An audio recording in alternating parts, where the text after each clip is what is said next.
What's up, everybody? Welcome in to the Early Edge. I'm your host, Allan Bell. We've got a fantastic show lined up for you today. And I'll tell you what, before we get to that, let's take a look at how we did on Friday.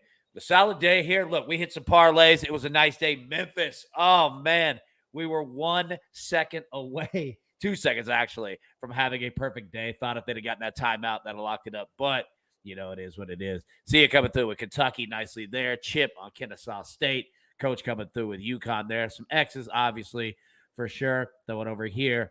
EC coming through. FAU, I had to pay him $100. We had the chillest showdown of all time. EC, that is in your Venmo. EC also hit a nice parlay yesterday and some tough ones there. Purdue, what a wild one. And Speculator, tough one, man. But he's 1-1 on the year for March Madness, right? He's had 2 picks. But tell you what. Enough of me yapping. Let's bring in the stars of the show. That's what you want to see. And we're running 3 wide today, all right? Me and the 2 boys here. First off, my man, Micah Roberts. Look at sharp, buddy. How we doing? I'm doing great. Having a great time watching the tournament. First 2 days were amazing. Got a little worn out yesterday. I got to admit, I had to put some Seinfeld on or something changed because, you know, I'm full mode between the studying, between the prepping, between the betting, between everything. I had to take a break. And so up to that point, though, I think unders were 17-7 in the tournament, and the first halves were even better. So it's something to look forward to today. Not so much the CBI or the NIT games, but the NCAA games. The under's been the word so far. Yeah, that's a good call, and you're right. You know, and especially like the wild thing is whether you have a team that's blowing another team out. You know, you've got theoretically 5 more games, so it's like, we're not going to press it. Like, we're not trying to, we don't have to win it all right now. Or you've got games like, say, Tennessee and Louisiana, from Thursday night, that it's just like a rock fight of 52-50. You know what I mean? So, yeah, good call on that one. Propstarz, my man, you been watching any college basketball? AB, what's good, brother? I'm fired up. I've got some brief housekeeping I need to get to. First and foremost, AB, congratulations on the 5-1 day. Well done, sir. Tip of the cap to you. Second off, just shout out to the chat. Love my people in chat. Stoked to be here on this fine Saturday morning with you, gentlemen. Also, I want to give a quick shout out to Micah. If you were to ask me who the most underrated expert at SportsLine is, I would answer unequivocally Mr. Micah Roberts. So I love being on here with Micah. I learn a lot from him. And just last but not least, I'm ready to have a big weekend where I know we're pushing NBA props. Everybody's hyped up for March Madness, but that's my grind, so we're going to stick with it. Yeah, well, let me say this. One, I 100% agree on Mike. I say it on every show, right? Like, the dude covers every sport. Number 2, dude, you sound great. Love the new microphone edition. Awesome. And then, Micah, quick question for you in the chat. And I know that you don't have the numbers, but just a question in general, right? From a sportsbook perspective, you having been there, ran sports books for a long time. What is it like when a 1 seed loses? And I know it's only happened twice in the history of life, but do books take a huge hit on something like that? There weren't many people bragging about moneyline tickets on Fairleigh Dickinson. I can tell you that. So that's, people taking the points. A lot of people covered. It wasn't a hugely bet game just because the spread was, scares people off. You're like Purdue, number 1 all season. EB, that 7-4 guy is a monster. By the way, when they lost, I'm like, you've got a 7-4 guy. You just throw him the ball 100 times a game and you score. Like, doing the traditional basketball stuff when you got a 7-4 guy that can just dunk over anybody and lob it over higher up everybody and just lay it in. I don't understand why they don't do that more instead of trying to play everybody else's traditional game. Just me. I'm saying I would use him. I would use him exclusively. And then when he goes to the bench, then you do the basketball stuff. But as far as the sports book, so here's a story. Yesterday, we'll start with Thursday. People are doing the shot games at 8 a.m. They're prepping, tailgating in the sports book, having a blast before the first game even starts. And it's usually, you get the frat bros that are like 10 years later. They're like, we're going to do this. And everybody has their own story, but it's a way for the guys to get together. Usually, if you bring the girlfriends or the wife, they go out and do the shopping. They go to the spas. You hang out. They expect you're going to drink, so you're cool. Or you do the all guys thing, and then it's just mayhem all night long. That repeats on Friday. But then, it catches up. And you got the guys coming in that had the shot games before. They got the coffee or the energy drinks. and they're slowing it down, and they're trying to, whether they won or lost, they've had a blast already. But now they take these games a little more seriously. Like, I'm leaving tomorrow, so I gotta maybe not drink as much, maybe save that for later tonight, do something. So the vibe changes completely from Thursday, Friday to Saturday. And I will say this about the betting. March was the most continuous winning as far as 8 to 10% every March that the book would hold. And that's because of the parlays, the greed of it. And so I just say be careful, because that is where the books get you. And I know you get a lot of payback, you get more money for less, and that's why people bet the parlays. But to actually win, if it was just betting straight bets with the sports books in Las Vegas, there wouldn't be big sports books in Las Vegas. So you are building these big sports books and the big TVs and the big presentation by getting greedy, and the books take that. And they're not taking advantage of you. They're just saying this is your option, and people like that option better. So play it smart, play the straight bets, 2 teams at most in the parlay. But going any further, it's just giving money to the books. Yeah, you're right. Yeah, you're 100% right on that. And also, like, the pace of the weekend, right? Like, I've done that weekend, exactly what you just said, and you're 100% right. Yeah, Thursday just to the wall, Friday to the wall. That 1 a.m. trip to Spearmint Rhino, like, it generally gets the people slowed down on Saturday. Yeah, it's a party. It's definitely a party, and I'm missing it this year. But I had a little party last night with St. Patty's Day. Just went to bed a little while ago, woke up a little while ago. So you know how that goes. Yep, 100%. All right, let's get into our kind of March Madness games, marquee matchups for today. Brandon Silva says, AB, what's your shot of choice? Man, I've been going with green teas a lot lately. It's kind of a cliche, popular thing, but like, they're so easy to make. That's really the biggest thing, is you want something that's easy on the bartenders to make, to they can fire them out real quick. But yeah, we've been going with those. Light, easy, good. The white teas are a little bit different, though. The white teas hit a little bit different. All right, our first game here. Let's play this one. So, all right, let me throw this on the screen here. All right, so we've seen top seeds losing Thursday and Friday. So here is today, okay?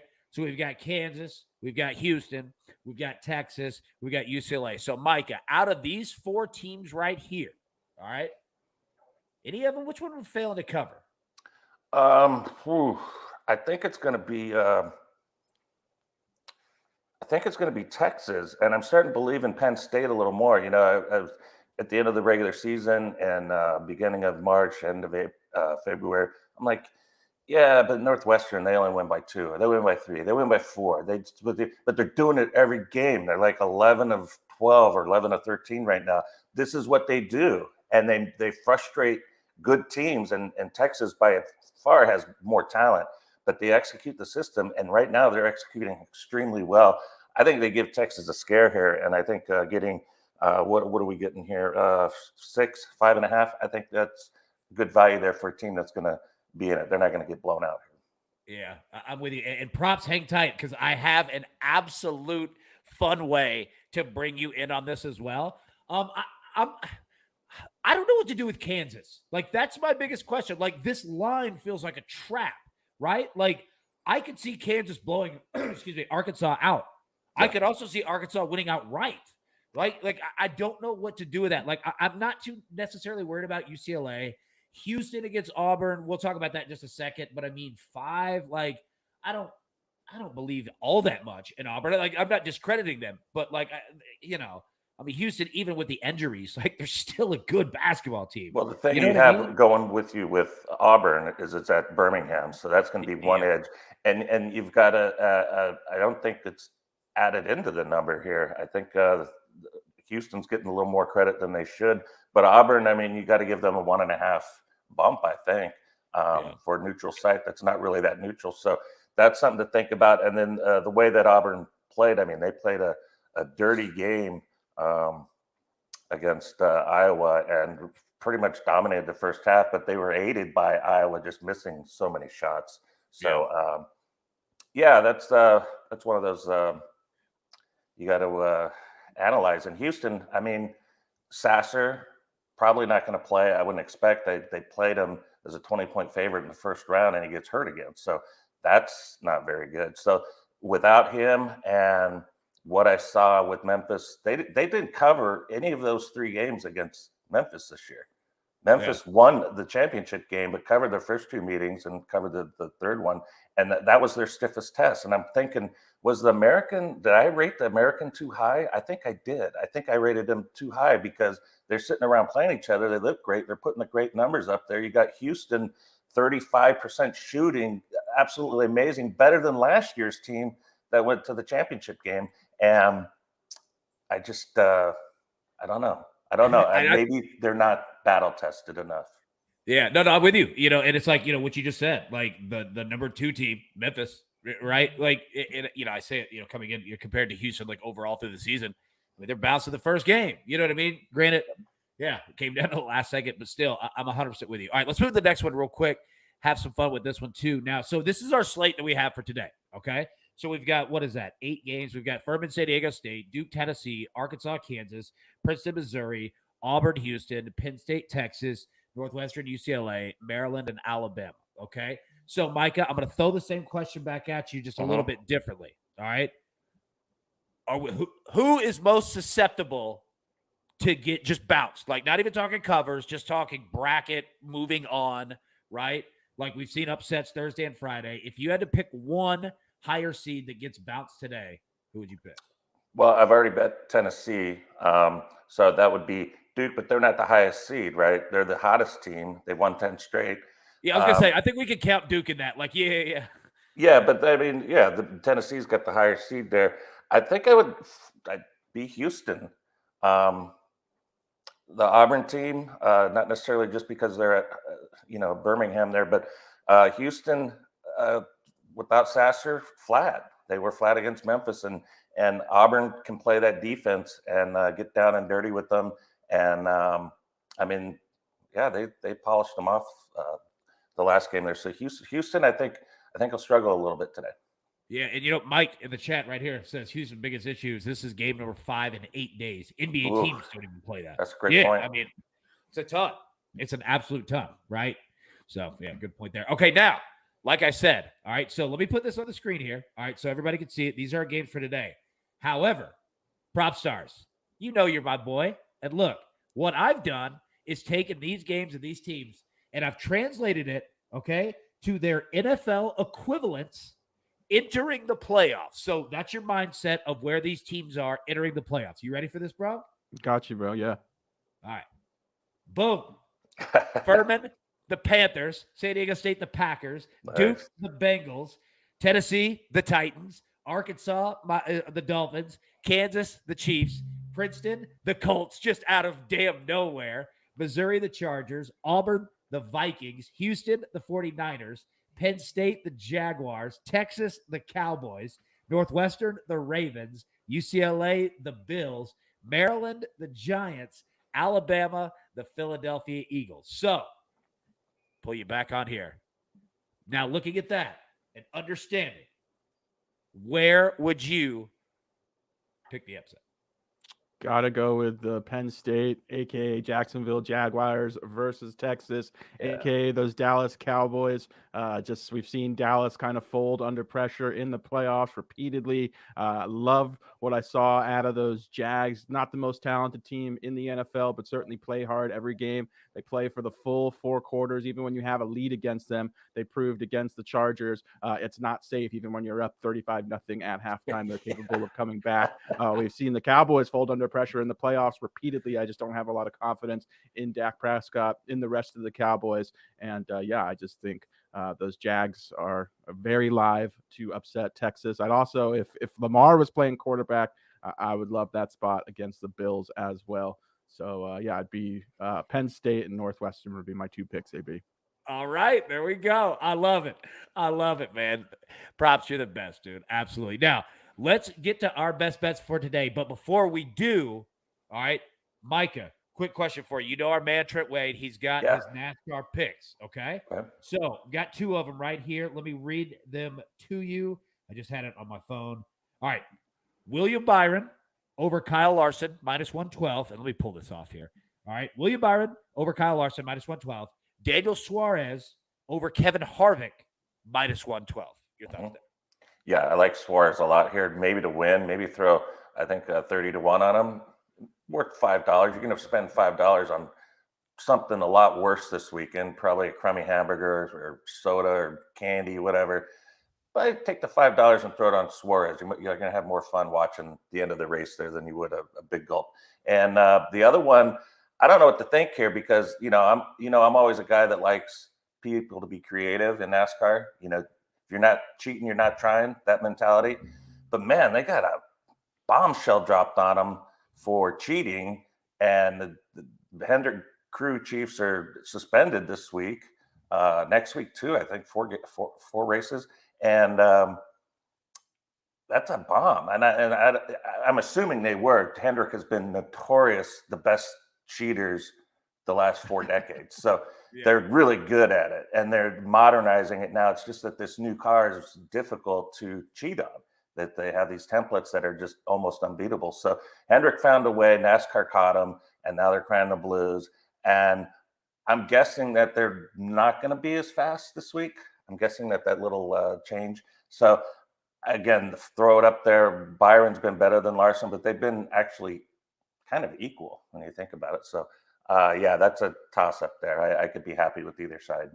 There we go. I love it. All right, let's get at our best bets for today. But before you do, let's take a quick break and hear from one of our partners. And we are back. All right, coming at you, Micah. I'm going to throw it right back to you. You got 2 plays, college basketball. Hit us with it, buddy. What you got? Yeah, San Diego State, they're in that mode. They're in that zone. They play ugly every single week, and they win every week, and they cover. So they're 11-1, I believe, is their record in their last 12 games, and they've covered 10 of those games, and 11 of those games have stayed under. They've stayed under the last 9 games in a row. And when I first saw this number, I was thinking, I know Furman runs it more than San Diego State does, but that's the idea. San Diego State's defense and the offense combined together, playing this ugly basketball and winning games. It's repeat every single night. It's San Diego State covers, and they got a gift one on Thursday, right? And the game stays under. It's correlated a parlay since the end of February or beginning of February. This has been going on 6 straight weeks with San Diego State through the Mountain West, through the tournament, and then in the first game of the NCAA tournament. Under 138 on that one. I got 139, but I think 138 is the number out there. And then Tennessee. I got a team here that started 18-3. They're rolling, and that team's still in the locker room. That team's going to come out today and show Duke up. And it's going to be a close game. It's going to be a dirty game. It's going to be a rock fight, as you like to say. And the senior teams, I just have to go with it, and then the defense. So I got going for me. I got the seniors of Tennessee, upperclassmen, last go around, biggest challenge for them right now. Rolling early in the season, now the time is to shine, and the defense always keeps them in games. So they're going to be in this game. I feel good taking the +3.5 with Duke. These kids have really come to mature and be a great team to coach his first year. I love what Duke is doing right now, but 6 straight covers. And I don't like to jump into freight trains like that. But I think Tennessee, I'm going with the seniors, upperclassmen, and to win the game, actually. But I'll take the 3.5 in a close game. Yeah, I'm with you. I think it could be it could end up being the best game on the board today. You never know, with March Madness, because they're all generally pretty good ones.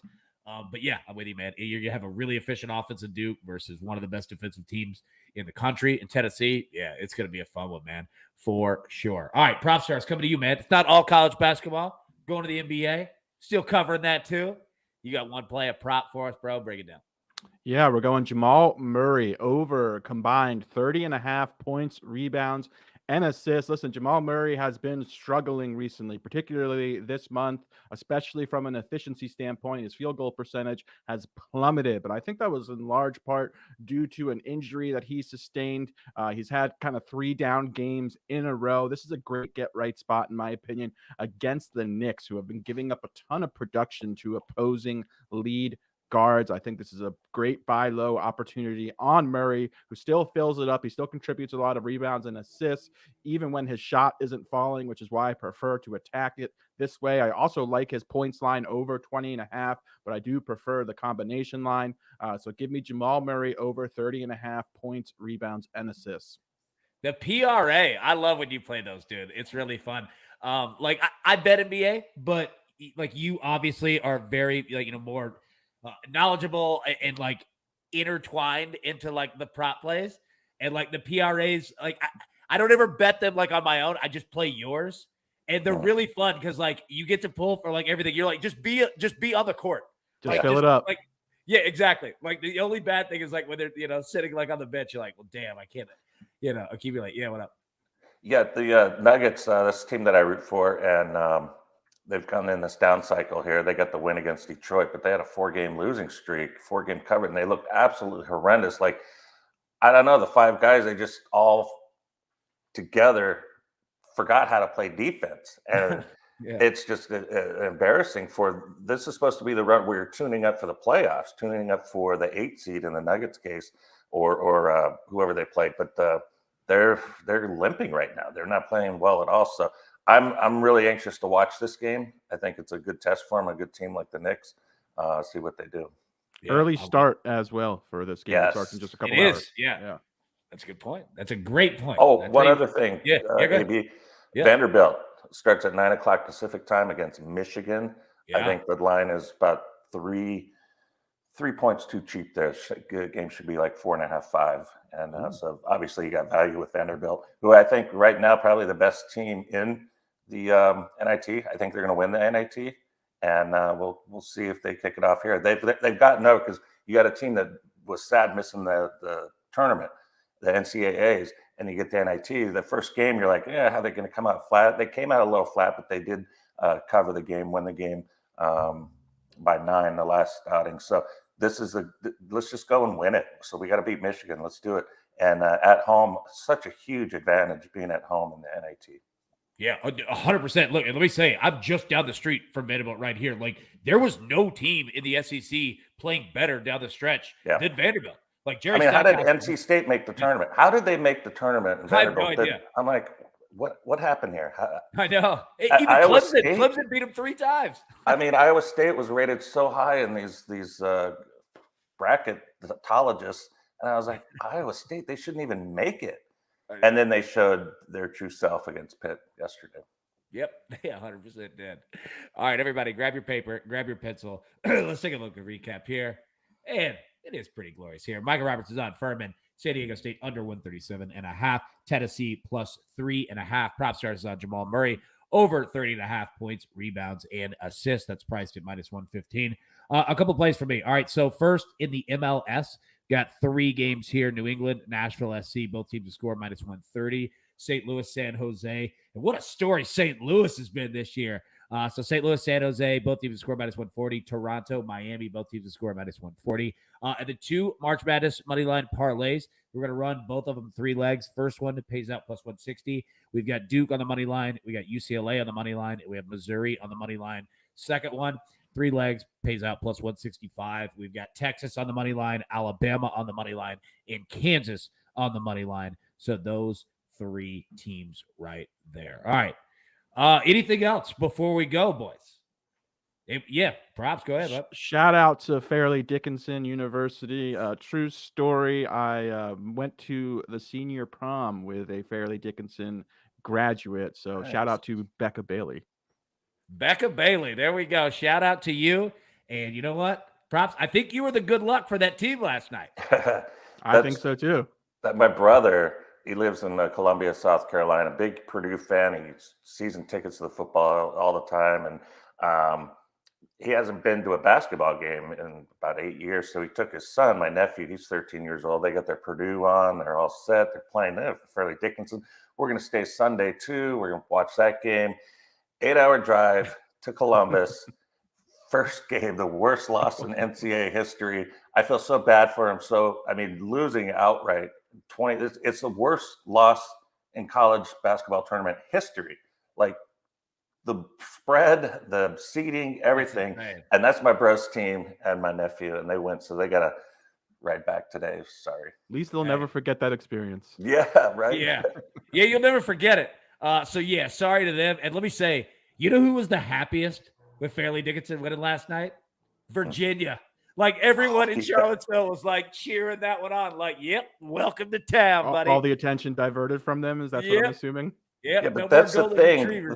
That's the thing is that Virginia came back. They won the title, so they already got that. So whether they lose as a one again doesn't even matter. They got the title. Purdue, this is an ongoing epidemic that's happening with them, where the first round or second round exit happens every year with Matt Painter, and the losses start with Purdue at the end of February, continue into March, and then March Madness.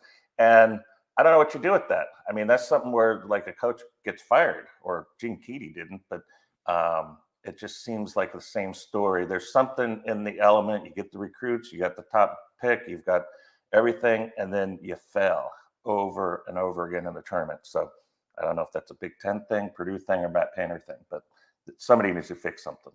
Yeah, somebody should definitely fix something. What I would have done is what you said at the beginning. Anyone that shot outside of the paint would have been sitting on the bench instead of shooting 33s. It was arrogant coaching by Matt Painter. Let me just say that. He thought he could just roll in, beat this team, do whatever they wanted. You know what? That coach said it before they even played the game.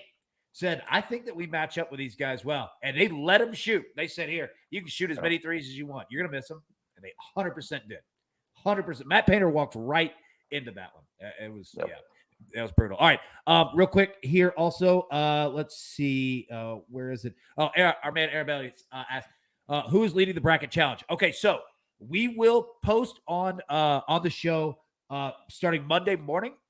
We'll have on here the full leaderboard of the top 10 or however it looks. We just want to get through the first weekend because there's going to be a lot of movement, and then we'll do it after each round. So after the Sweet 16, after the Elite 8, you'll be updated for sure on that one. So yeah, Monday morning, check it. It'll be on the morning show right there at the beginning with the recap. We'll have all of that info there. All right, everybody, thank you so much for tuning in. We'll be live tomorrow morning, or actually we'll be live today at 4 p.m. Eastern, breaking down the afternoon night slate for these games, and then we'll be live Sunday, 10 a.m. Eastern normal time, and Sunday afternoon, 4 p.m. Eastern as well. So until then, though, everybody, best of luck.